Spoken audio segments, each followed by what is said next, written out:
guide, I will be your guide. Oh, I will be your guide. Admit that you will like. Hola amigos, mi nombre es Wilmer Velandia Sánchez, soy licenciado en Biología de la Universidad Pedagógica Nacional y los voy a estar acompañando en la tutoría pues, de esta área.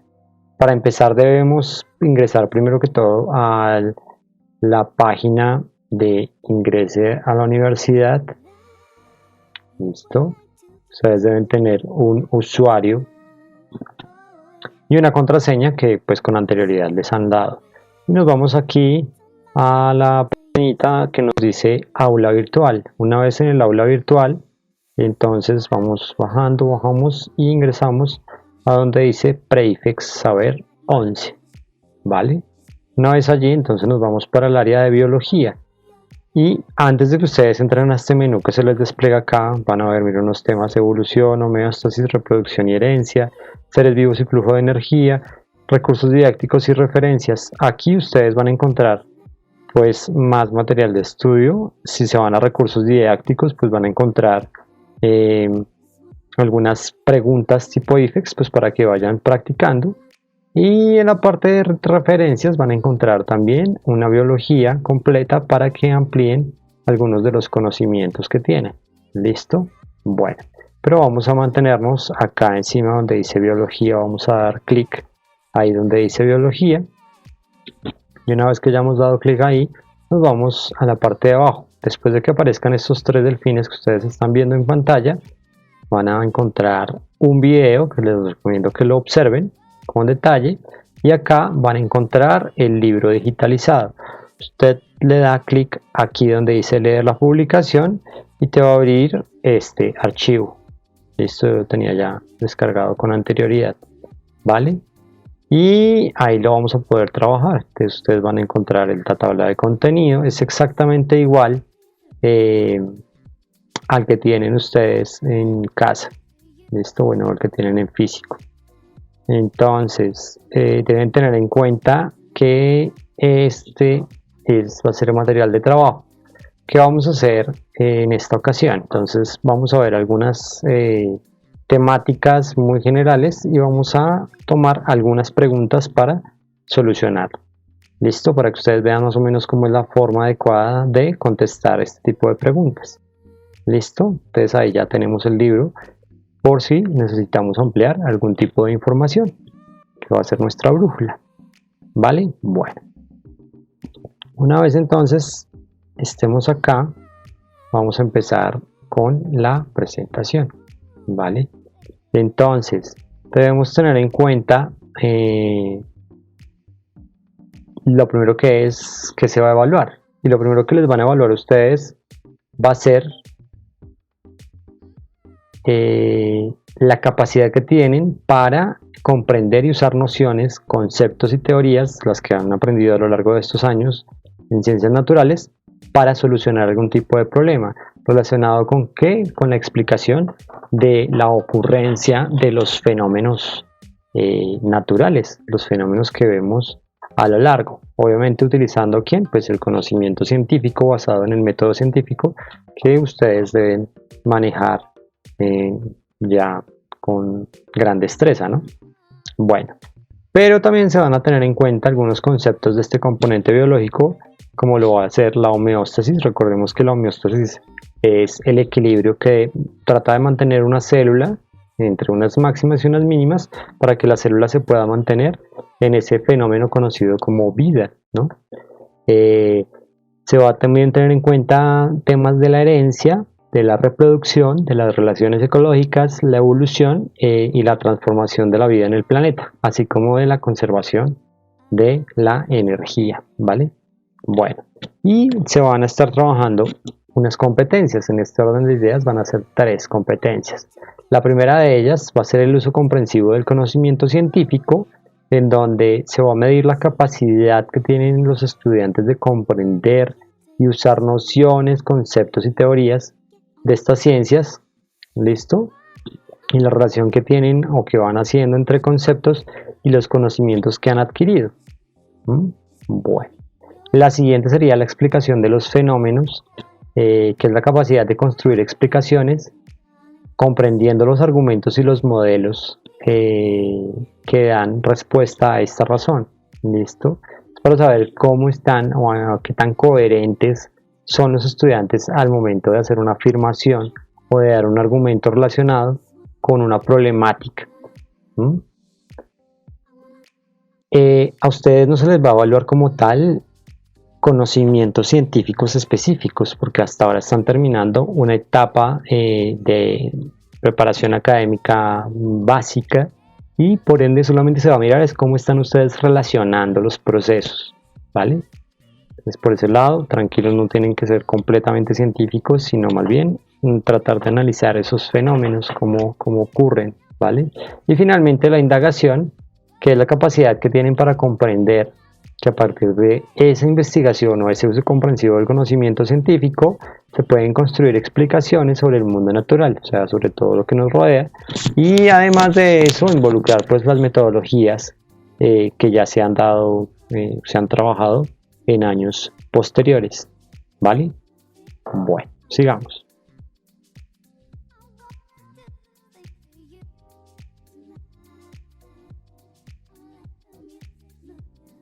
Sigamos. Entonces, lo primero que vamos a trabajar, bueno, se van a tener en cuenta también unos ítems en el momento de la evaluación, que es la argumentación, la interpretación y la proposición. Cómo tú vas a argumentar, vas a interpretar y vas a proponer, pues a partir de la lectura. Es importante que tú estés leyendo, que lean temáticas que hayan visto años anteriores, porque muchas veces pues lo dejamos en el olvido porque ya no lo estamos trabajando. Y debemos tener en cuenta que los ámbitos de estudio en la biología van a ser básicamente estos 4 que yo les puse acá. Va a ser el ámbito genético, va a ser el ámbito celular, va a ser el ámbito organísmico y va a ser el ámbito ecosistémico, pero la biología es muy versátil y nos puede permitir trabajar desde un ámbito genético y saltar directamente al ecosistémico o al organísmico y después trabajar el genético o el celular, ¿listo? Porque esta relación que se da entre todos pues no tiene un orden específico y podría ser de alguna manera decir que es cíclico, ¿vale?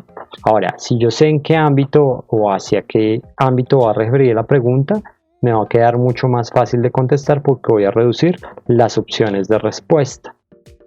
Recordemos que en las ciencias naturales se va a unir la biología, la química y la física. Entonces les van a dar 2 sesiones de 4 horas y media en el día del examen y cuando les toque ciencias naturales en ese bloque va a venir química, física y biología. ¿Listo? Entonces es importante pues de todos modos tener en cuenta esos ámbitos de estudio porque pues la biología es una ciencia extremadamente amplia y compleja. Y después de eso vamos a tener en cuenta entonces que la biología se va a dar en unas escalas de organización. Estas escalas de organización yo manejo 13 escalas, vamos a nombrarlas muy rápidamente, listo, pero es para que podamos relacionar todos esos, o recordemos también todo lo que ya nuestros profes en los coles nos han venido trabajando, listo. Y recordemos que el cosmos como tal está compuesto pues de materia y de energía y esos flujos o esas dinámicas que hay entre materia y energía pues es lo que permiten el proceso o el fenómeno conocido como vida, ¿vale? Entonces, lo primero que vamos a tener en cuenta son los macroelementos. Cuando hablamos de macroelementos, hablamos de elementos no que sean muy grandototes, sino de elementos que están en mayores concentraciones en este planeta, nuestro planeta conocido como el planeta Tierra. Y los microelementos no es que sean muy pequeñitos, sino que están en proporciones mucho más pequeñas o mucho más reducidas que los macroelementos, ¿vale? Y en un momentico, ahorita los vemos un poquito más a detalle. Cada una de estas escalas siempre me va a conformar la siguiente escala. ¿Para qué? Para que una vez que lleguemos a la última escala nos devolvamos a la primera escala. Como les decía, estos procesos en la biología son cíclicos, ¿bien? La segunda escala serían las biomoléculas y las biomoléculas siempre una escala me va a conformar a la que sigue, ¿listo? Las biomoléculas me van a conformar a las células, que las células como tal son la unidad mínima de vida, Recordemos que hay dos tipos, ¿no? Las eucariotas y las procariotas. Las procariotas generalmente son organismos unicelulares, casi siempre van a ser bacterias o arqueobacterias o bacterias extremófilas que viven en condiciones extremas. Y las eucariotas son todas aquellas, el resto de vida, pues, que tienen una conformación celular un poco más compleja. Recordemos que procaria no tiene núcleo, no tienen organelos y su ADN es circular, pero eucaria sí tiene núcleo definido, tiene organelos y su ADN es lineal. ¿Listo? ¿Y un grupo de células que me va a conformar? Pues me va a conformar un grupo de tejidos. Los tejidos me van a conformar a los órganos y estos señoritos a su vez me van a conformar a los sistemas, dependiendo de la especie que estemos trabajando. Pues vamos a tener diferentes o variación en esta cantidad de órganos, de tejidos, de sistemas y en los tipos de células, ¿vale? Bueno, entonces los sistemas me van a conformar organismos o individuos, y individuos muy similares o que tengan una cercanía próxima, ¿vale? O que tengan un tipo de relación reproductiva efectiva, se va a conocer como especie. Realmente no hay una definición específica para el término especie, entonces por eso se hace a veces tan difícil de explicar, pero siempre se va a relacionar con esta SP, la forma como describir en biología especie. Bueno, un conjunto de esta especie me va a configurar una población. ¿Qué va a pasar entonces en ese orden de ideas con estas poblaciones? Solamente son grupos pequeños de una misma especie. Y las poblaciones o la sumatoria de las poblaciones me van a conformar a las comunidades. Las comunidades, ¿qué es lo que van a hacer después? En una gran reunión de comunidades me van a conformar lo que se conoce como un ecosistema. Recordemos que los ecosistemas están compuestos por dos partes. La parte viva o biótica, pero también la podemos llamar la biomasa, y la parte no viva, que serían las características abióticas o el biotopo, ¿vale? Y la unión de estos ecosistemas me van a conformar como tal a la siguiente escala conocida como el bioma. Bien, ahora cuando yo tengo varios biomas unidos, me van a conformar la última escala conocida como la biosfera, y recordemos entonces que la biosfera es ese lugar del planeta Tierra en donde se desarrolla la vida desde la atmósfera hasta el fondo del mar. En este momento sabemos mucho más de la superficie de la Luna que del fondo del mar, ¿no? Y una vez que lleguemos a esta última escala, nos podemos devolver a la primera, porque estos son procesos completamente cíclicos que están ocurriendo en este nuestro hogar llamado planeta Tierra. Eso es supremamente importante. ¿Listo? Bueno. Entonces vamos a ver a detalle algunas de esas escalas. Los macroelementos, como ya les decía, son 6 elementos químicos que son vitales, son esenciales para el mantenimiento de la vida en el planeta. Y esos van a ser los CHOMPs, el carbono, el hidrógeno, el oxígeno, el nitrógeno, el fósforo y el azufre. Esos señoritos van a tener una forma de transportarse y de acumularse en la naturaleza. ¿Cómo lo van a hacer? Gracias a unos procesos conocidos como los ciclos biogeoquímicos, y básicamente vamos a hablar de 3 ciclos biogeoquímicos. Los gaseosos, que se van a dar en cuestión de días, horas, y es por donde se acumulan estos 4 elementos: el carbono, el hidrógeno, el oxígeno y el nitrógeno. ¿Listo? Ellos 4 se acumulan por medio de estos ciclos en cuestión de días o en cuestión de horas. Luego vienen los sedimentarios, y los sedimentarios van a ocurrir en cuestión de meses o años. Es donde se van a acumular. ¿Quiénes van a hacerlo? Estos 2 elementos, el fósforo y el azufre, más otros elementos químicos, pero estos serían parte de los microelementos, como el oro, por ejemplo, la plata, el cobre, el mercurio.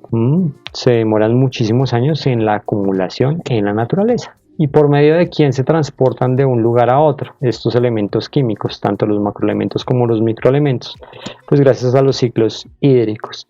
Es decir, gracias a quién? Al ciclo del agua. Por eso es tan importante cuando llueve, ¿vale? Y es supremamente vital que siga lloviendo en el planeta. Recordemos que el agua siempre ha estado en las mismas concentraciones en el planeta desde que el planeta existe, ¿no? Eso que digamos que el agua se está acabando, pues realmente no es tan cierto, porque para que se acabara el agua tendría que salir del planeta, y para hacerlo pues tendríamos que sacarla en naves espaciales. Entonces eso no va a ocurrir, ¿vale? Bueno, digamos. Listo, entonces sigamos. Entonces estas biomoléculas, que sería la segunda escala de organización, me traería a estas 5 biomoléculas: el agua, los lípidos, los carbohidratos, las proteínas y los ácidos nucleicos, ¿vale? Pero en esta ocasión solamente vamos a estar trabajando con los ácidos nucleicos. Bien, entonces estos ácidos nucleicos, recordemos que van a ser básicamente uno conocido como ADN, que va a ser, o DNA, que va a ser el mismo ácido desoxirribonucleico, y es una molécula de naturaleza doble, es decir, que trae una hebra por un lado. Esta hebra es un esqueleto formado por azúcar y fósforo, y va a tener en ellos unas bases nitrogenadas que ahorita las vamos a ver a detalle. Pero también está el señorito ARN o RNA, conocido como ácido ribonucleico, y esta molécula es una molécula de naturaleza simple, es decir, que si esta tenía 2 hebras, esta solamente va a tener una, y también su columna vertebral va a ser un azúcar, va a ser un esqueleto de azúcar, listo, que va a tener unido fosfatos. Bueno, eso es supremamente importante que lo tengamos claro. Bien, ahora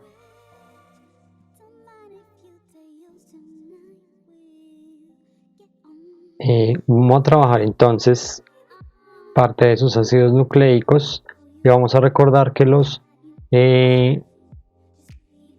ácidos nucleicos están conformados por nucleótidos. ¿Y qué va a ser un nucleótido? Pues básicamente va a ser la unión de un nucleósido más una base nitrogenada, un nucleósido más una base nitrogenada. ¿Pero qué va a ser un nucleósido? Pues el nucleósido va a ser la unión de una pentosa, penta 5, listo, es un azúcar, más un grupo fosfato. En resumen, ¿qué va a ser un nucleótido? Pues va a ser la sumatoria entonces de una pentosa, sería esta de acá, miren, tienen 5 carbonos, listo, más un grupo fosfato, lo tenemos, grupo fosfato, más una base nitrogenada. Y esas bases nitrogenadas pues básicamente las podemos dividir en 2 grupos. Por un lado van a estar las purinas y por el otro lado van a estar las pirimidinas. Cuando hablamos de purinas, estamos hablando de estructuras que tienen doble anillo, y van a haber 2, la adenina por un lado y la guanina por el otro lado, ¿vale? Mientras que las pirimidinas vamos a tener 3 tipos y son conformadas por un solo anillo. Está la citosina, la timina y el uracilo.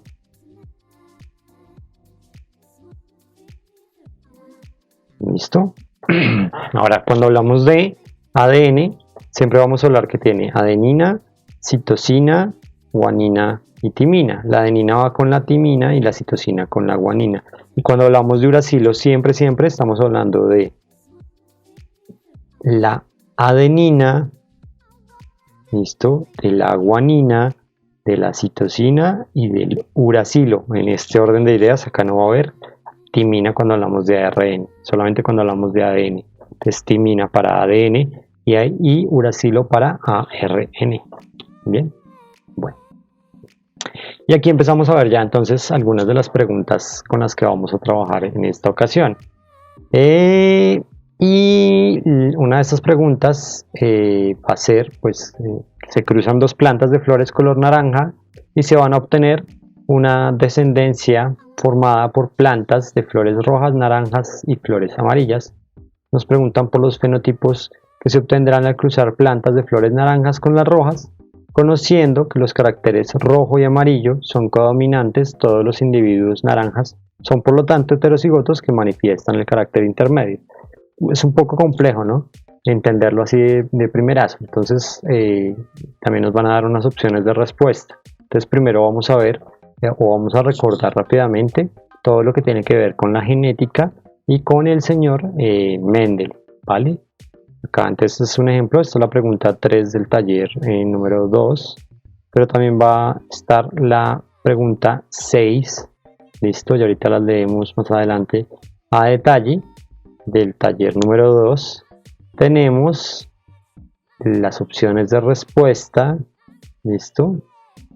Tenemos una pregunta del taller número 3, la primera, listo, con sus respectivas opciones de respuesta, y la pregunta número 2 del taller número 3, listo, la pregunta con sus respectivas respuestas. Recordemos que son respuestas de opción múltiple y casi siempre solamente va a tener una única opción de respuesta. Pueden haber preguntas que tengan más de una opción, pero ahí pues tendría mayor puntaje la que esté más acercada o sea mucho más afirmativa.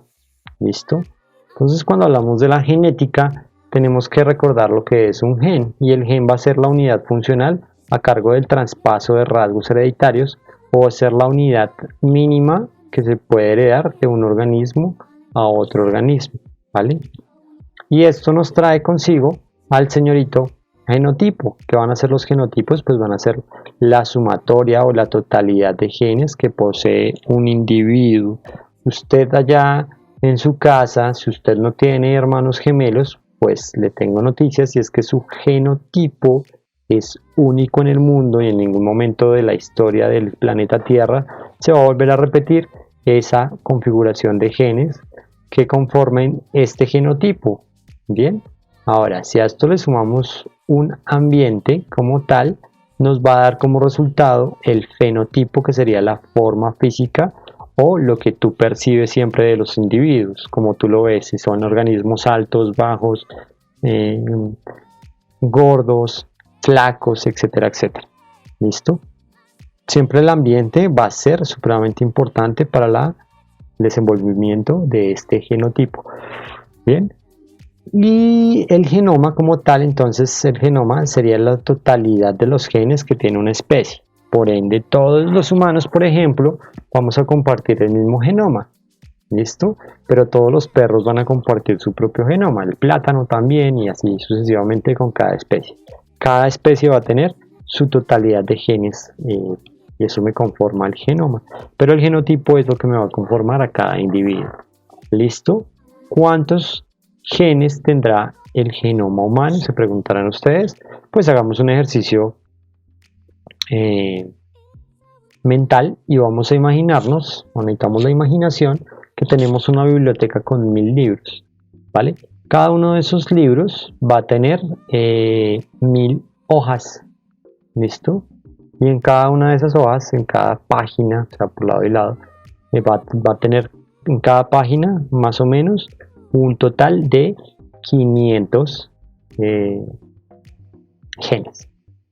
¿Listo? Entonces sería la totalidad de genes que hay en nuestro genoma. ¿Listo? Organismos que no están vivos, como por ejemplo los virus, también tienen su genoma.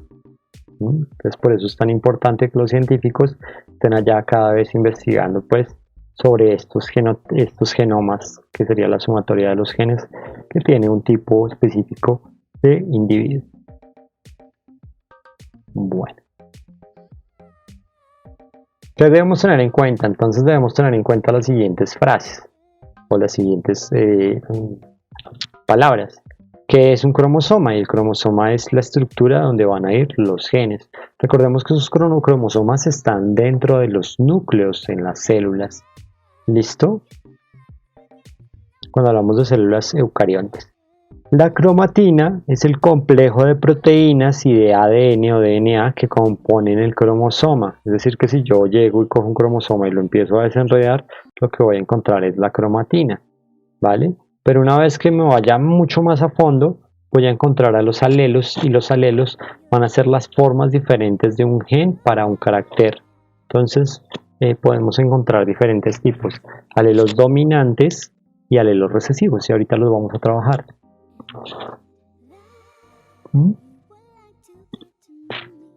Bueno, siguiendo, vamos a encontrar entonces al locus, y el locus es la posición que tiene ese alelo dentro del cromosoma, y es la posición. ¿Listo? Para eso son palabras que debemos tener en cuenta para entender los ejercicios que nos están poniendo. Homocigoto. va a ser el par de alelos iguales, ya sean dominantes o ya sean recesivos, para el mismo carácter. Bien. Mientras que heterocigoto van a ser un par de alelos, pero son completamente diferentes para ese mismo carácter.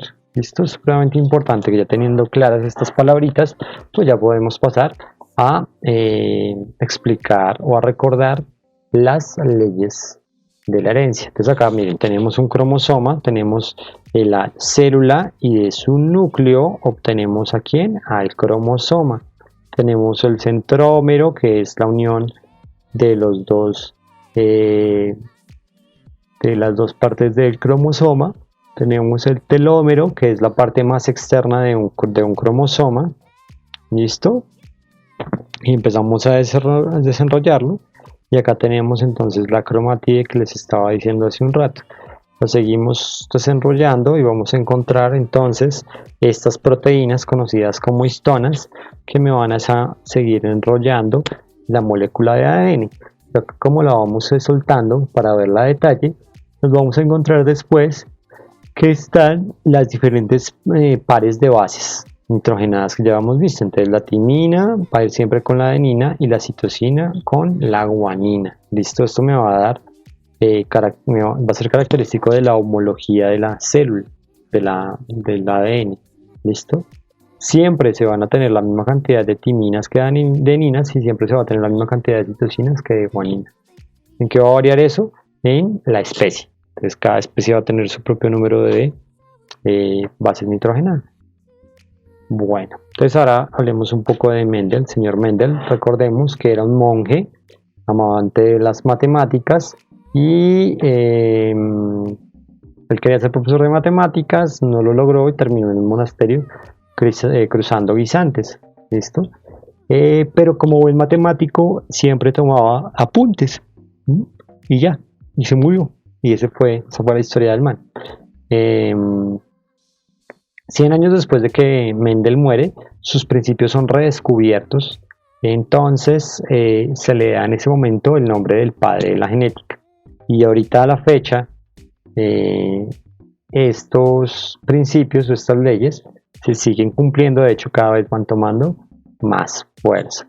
¿Listo? El primero de ellos es conocido como la uniformidad. El segundo es conocido como la segregación y finalmente el tercero es conocido como la distribución independiente. Entonces vamos a mirarlos rápidamente, cada uno de ellos a detalle. Pero antes de esto, pues quería aquí repasarles de nuevo lo que hace referencia al fenotipo, que es la forma física. Acá tenemos una semilla amarilla y una semilla verde y los parentales siempre se me van a desarrollar o se me van a representar con la letra P, pero las crías se van a representar con la letra F y dependiendo si son los hijos directos sería la F1, los nietos sería la F2 y así sucesivamente. Nos va a cambiar el número de la generación que nos estén pidiendo. Esto sería por el lado del fenotipo. Pero si vamos al lado del genotipo vamos a encontrar entonces que tenemos para este carácter amarillo va a ser dominante el alelo y en la dominancia siempre se va a representar con letras mayúsculas. ¿Listo? Mientras que la recesividad, en este caso sería el verde, se va a representar con letras minúsculas. ¿Listo? Bueno, pues como les decía, los homocigotos es cuando hay alelos similares o de la misma forma para un carácter, ya sean dos dominantes o dos recesivos. Y heterocigotos es cuando son dos alelos completamente diferentes para el mismo carácter. Entonces acá hay uno dominante y hay uno recesivo, pero acá tenemos A y B donde los dos son dominantes y esto es una característica conocida como la codominancia. Generalmente se ve en flores y ahorita la miramos más a detalle. Y también tenemos acá pues están los alelos recesivos en este orden de ideas. Entonces la primera ley, la ley de la herencia mendeliana, la de la uniformidad, me dice que cuando los parentales son homocigotos, entonces tenemos acá que hay semillas amarillas y lisas, amarillas con A mayúscula y lisas con L mayúscula, y hay semillas rugosas y verdes, verde con A minúscula y rugoso con L minúscula. Entonces ahí tenemos las plantas, sus parentales, ¿vale? Entonces, ¿qué nos dice ¿Cómo así que son los parentales homocigotos? Tenemos acá un parental, mírenlo. Solamente estamos trabajando con el carácter color. Y nos dice entonces la gráfica, los parentales, una es homocigoto dominante y el otro es homocigoto recesivo, una amarilla y una verde. Y lo que tenemos que hacer es distribuir estos alelos en el cuadro de Punnett. Ponemos una de estas A's en esta casilla y la otra en la otra casilla, y aquí hacemos lo mismo. Como deben estar distribuidos uniformemente, entonces esta A mayúscula debe estar acá, pero acá también. Y esta A mayúscula debe estar acá, pero acá también. Pero esta A minúscula debe estar acá, pero acá también.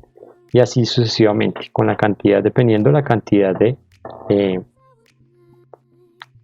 cruces que nos van a pedir. ¿Listo? Bueno. La segunda ley siempre se va a cumplir primero valga la redundancia, la primera, luego la segunda, luego la tercera.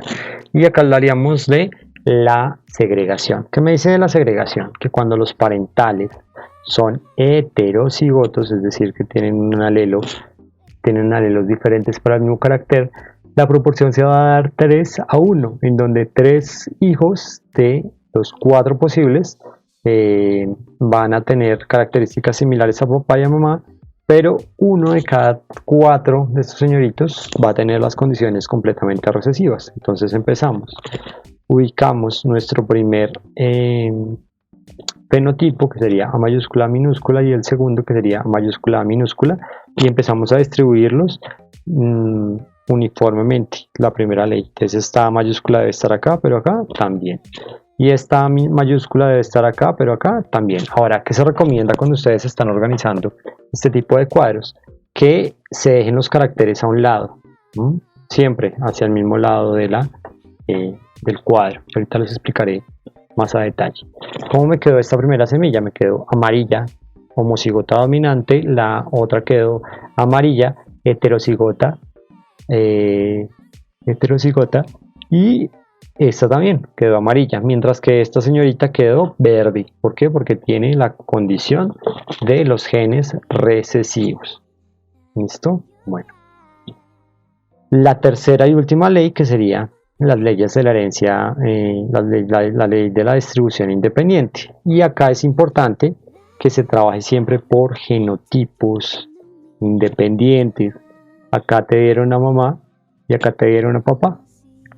Recordemos que XX es lo mismo que tener a una hembra y XY es lo mismo que tener a un macho. ¿Listo? Y me están diciendo que sus genotipos son A mayúscula, A minúscula, L mayúscula, L minúscula, mientras que el del papá también. Y ustedes, que lo primero que deben hacer, numerar ese genotipo de ese parental del número 1 al número 4.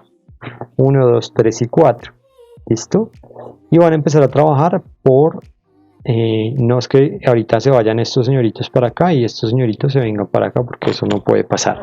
Que van a trabajar ustedes por los genotipos completamente individuales. Entonces tú coges, digamos, el de la hembra, lo pones A mayúscula, A minúscula, L mayúscula, L minúscula, y los vas a organizar de esa manera. Y empiezas el primero con el cuarto y luego el primero con el tercero. Después vas a trabajar el segundo con el tercero y finalmente el segundo con el cuarto, y así con cada genotipo. Entonces aquí ubican a sus parentales maternos y hacia abajo podrían ubicar a los parentales paternos. ¿Listo? Bueno, espero que haya sido claro. Pero también es importante conocer todo lo que tiene que ver con los porcentajes y los fraccionarios en este tipo de cuadros, porque a veces las preguntas no las piden con ese formato específico. Entonces, para ello vamos a ver un video que había hecho con anterioridad, listo, para que ustedes pues lo vayan ahí revisando a detalle. Recordemos otra vez, acá la organización se va a dar por genotipos, listo, y tú vas a poner el primero con el tercero. Acá mira, primero con tercero, vamos a poner acá un puntero, primero con tercero, luego primero con cuarto, después segundo con tercero y finalmente segundo con cuarto. Esto tanto en el macho como en la hembra, para que tú organices tus alelos respectivamente en el cuadro de Punnett. Esto se debe hacer siempre separando caracteres, a un lado color y al otro lado entonces vas a poner ya sea liso o sea rugoso.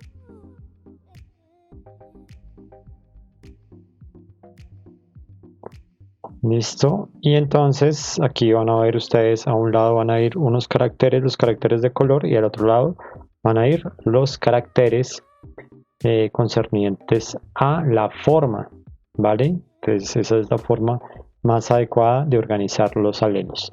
O también, si quieren verlo de alguna manera, primero van a ir las mayúsculas y luego las minúsculas en orden alfabético, dependiendo del ejercicio que nos toque. ¿Listo? Entonces vamos ahora sí a ver lo que tiene que ver con porcentajes y fraccionarios. Entonces vamos a tener diferentes tipos de cuadros. Nos pueden dar unos cuadros de 16 crías y nos pueden dar otros de 4 crías, dependiendo del ejercicio. Siempre que tengamos este tipo de cuadros de 16 crías, ese total de esos 16 crías me va a corresponder entonces al 100% o a 16/16. ¿Listo? Pero si me piden la mitad, sea cual sea la mitad, sea esta mitad, sea esta mitad, sea la mitad de arriba, sea la mitad de abajo, esa mitad me va a corresponder al 50% o a 8/16, ¿vale? Pero entonces, si me están pidiendo 3 fragmentos de este cuadro de 16, 3 fragmentos, esos 3 fragmentos van a corresponder al 75%, ¿listo? O a 12/16, ¿vale? Entonces, dependiendo de los ejercicios, lo que nos piden. Sino que es importante tener en cuenta los fraccionarios y los porcentajes. Bien, ahora, si por otro lado solamente me piden uno de estos fragmentos, es decir, 4 de estos cuadritos, estaríamos hablando de un 25% o de 4/16, ¿vale? Pero si por otro motivo me piden solamente 2 cuadritos, esos 2 cuadritos corresponderían al 12.5% o a 2/16. Y finalmente, en estos cuadros grandes, cuando me piden solamente una cría, las características de una sola cría, estaríamos hablando del 6.25% o de un 16. Ahora, vámonos para los cuadros de 4 crías. Y en estas, la totalidad de los cuadritos van a ser el 100% o 4 cuartos. La mitad de ese cuadro va a corresponder al 50%, o bien sea a 2 cuartos o a un medio, la mitad, ¿vale? Si nos están preguntando por 3 de las crías, esto correspondería al 75% o a 3 cuartos. Y finalmente, si nos preguntan por una cría, pues nos estarían hablando del 25% o un cuarto. ¿Listo? Entonces ahí ya tendríamos claro lo que tiene que ver con los porcentajes y con las fracciones. Heterocromía y epístasis e hipóstasis. Entonces, la heterocromía es aquella característica donde un gen o un par de genes enmascaran o modifican la expresión de otro gen o de otro par génico, ¿vale? Y aquí podríamos ver entonces, como nos lo muestra la gráfica, un gato con ojos de diferentes colores. ¿Listo? Eso sería la heterocromía. Luego de esto vendría a presentarse lo que es la epístasis, que son aquellos alelos que impiden la manifestación del carácter, o es decir, los caracteres que se expresan. Estos serían los genes epistáticos. Mientras que los genes hipostáticos son aquellos alelos que son enmascarados o anulados y no se pueden expresar, ¿vale? Listo. Ahora empezamos entonces a trabajar con las preguntas.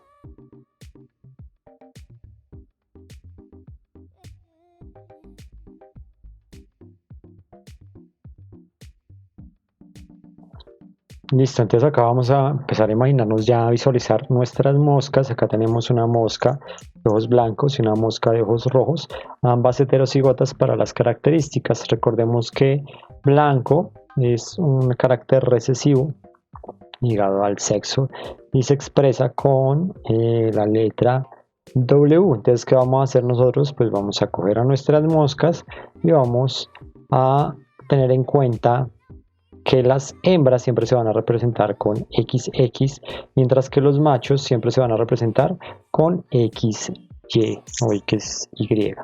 Listo, y nos dieron entonces el genotipo de la hembra sería XWXWG más PG, siendo que X no va a ser un alelo. Listo, al X y X no van a ser alelos, eso me representa a la hembra. Y el macho sería XW más YBG más BG, donde X y Y tampoco van a ser alelos, simplemente me están representando al macho. Acá si contamos 1, 2, 3 y 4, estamos viendo que tenemos los 4 alelos de la hembra, pero no pasa lo mismo con el macho. Nos están dando un alelo, 2 alelos y 3 alelos. Ahí estaría la trampa de este ejercicio. Pero como nos dijeron en el enunciado que era heterocigoto, ya sabemos que en otro lugar va a tener el alelo faltante, que sería una W. ¿Listo? Y ahí ya pasaríamos entonces a completar nuestro cuadro de Punnett. Es que nos están preguntando la cantidad de hembras que tienen ojos rojos y alas cortas. Pues recordemos otra vez, hembra XX, macho XY. Listo, ponemos nuestro genotipo en la hembra y del macho, ya teniendo claro que nos hace falta el alelo W, y pasamos a completar nuestro cuadro de Punnett, ¿vale? Entonces lo primero que vamos a ubicar es a papá y a mamá. Entonces primero vamos a ubicar a las X de mamá y después a la X y la Y de papá. Y empezamos con la ley de la uniformidad, la ley de la segregación y la ley de la distribución independiente. Entonces cada uno de estos cromosomas pues debe tener los alelos específicos tanto para ojos como para alas. Entonces vamos a poner primero que todo los ojos. Listo. Si acá cruzamos esta X de mamá con esta X de mamá, vamos a tener una hembra. Aquí tendríamos entonces a un macho, aquí tendríamos a una hembra y acá tendríamos otro macho. Y ahora sí podemos entonces empezar a distribuir uniformemente los caracteres. Vamos a ponerle los ojos inicialmente a mamá. Listo, entonces tenemos que son W, W, cada cromosoma con su alelo. Y ahora a papá. Listo. Tendríamos W más, mira acá está XW más, y la W que nos faltaba la vamos a ubicar en la Y. Y hacemos lo mismo con las alas. Entonces la hembra tiene alas largas, heterocigota, por ende va un gen dominante y un gen recesivo, pero el macho también. Entonces ponemos el carácter uno recesivo y uno dominante. Listo, alas largas, ojos blancos, alas largas, ojos rojos. Y empezamos a hacer el cruce. Uniformemente vamos esta W, esta BG y esta BG. Y esta nos daría, esta primera hembra nos daría W más W igual a ojos rojos. Y BG más igual a alas largas. ¿Vale? Luego, el macho de acá nos daría W de papá, W de mamá para ojos blancos. BG más de papá, BG más de mamá para ojos, alas largas. Listo, vámonos con este macho de acá. Vamos a tener W de papá, W de mamá para ojos blancos, BG más de papá, BG de mamá para alas largas. Y finalmente la siguiente cría nos va a dar W más de papá, W de mamá para ojos rojos y BG de papá y mamá para alas cortas. Por ende, solo vamos a tener, mira, una cría de 4 con las características que nos piden, que son hembras de ojos rojos y alas cortas. Por ende, la respuesta va a ser la D, que sería un cuarto. Entonces son ejercicios completamente más de lógica y donde ustedes van relacionando la explicación de estos fenómenos. ¿Listo? Bueno, vamos para el taller 3, donde nos dan un cuadro. Nos dicen que la segunda generación filial que se representa en el siguiente cuadro de Punnett muestra un cruce dihíbrido, es decir, de dos híbridos entre semillas amarillas y lisas que son dominantes, con R mayúscula para amarillo y Y mayúscula para liso, y semillas verdes y rugosas, R minúscula para verdes, recesivo, y rugoso con Y minúscula para rugoso. Y nos dan este cruce que están haciendo acá.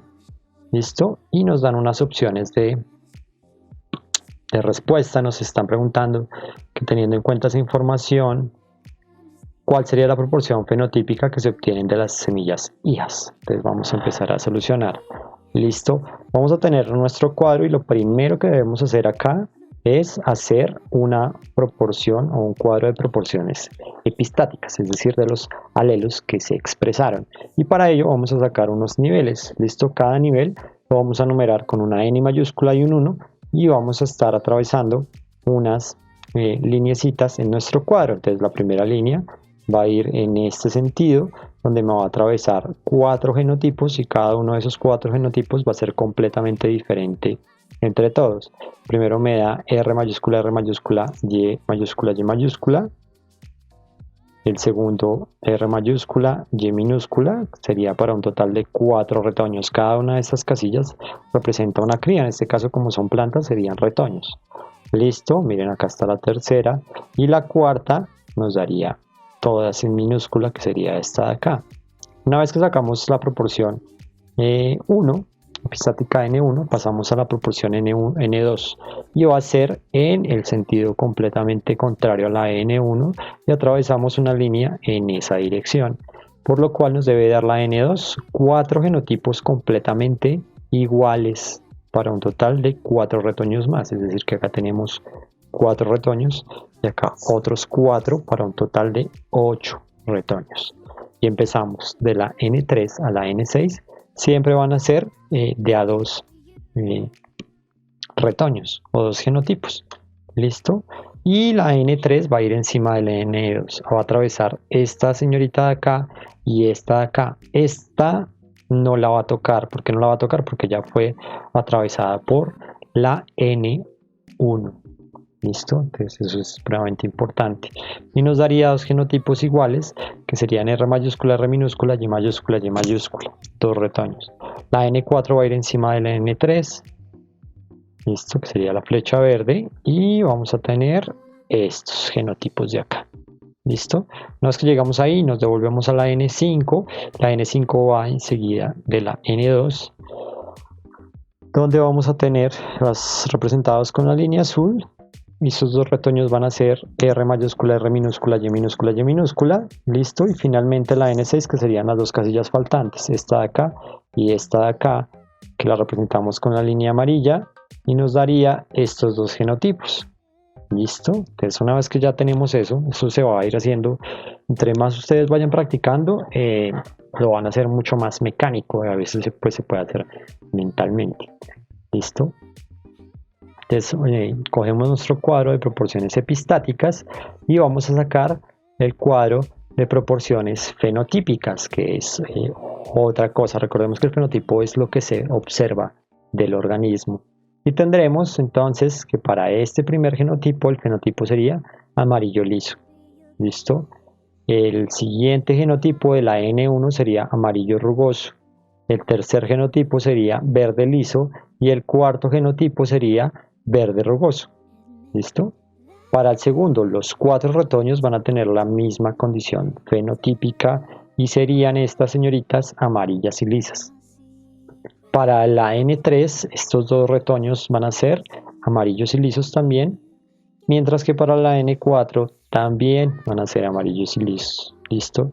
La N5 va a estar compuesta de retoños o brotes amarillos y rugosos y la N6 pues va a tener una condición verde lisa.